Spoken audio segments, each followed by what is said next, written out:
observer que les allocations que vous allez voir dans votre portefeuille, eh bien, tout est risqué, l'inverse de la matrice variance-covariance. Votre vecteur, ici, des espérances de rendement, moins le taux sans risque. Black et Litterman, ils ont inversé cette formule. Ils ont supposé que l'aversion pour le monde tout entier, eh bien, c'est 2,5. Vous connaissez la matrice variance-covariance. Vous connaissez, par exemple, pour le marché, les allocations de jour en jour.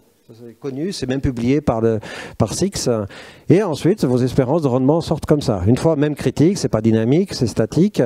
Vous pouvez encore rajouter des vues, et les vues, ça sert ensuite à stabiliser justement ce type d'approche. Alors, par rapport à ça, si vous voulez, il y a peut-être un tout petit peu d'autres questions vers lesquelles il faut aller. Alors, quels sont les problèmes si vous utilisez maintenant Markowitz de base?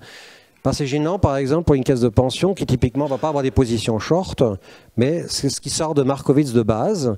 Ensuite, vous allez avoir, si on regarde, même des articles qui ont été publiés, si vous faites du Markowitz brut, vous allez, par exemple, avoir 500% de votre richesse dans l'indice, et ensuite shorter, genre 400% de taux sans risque.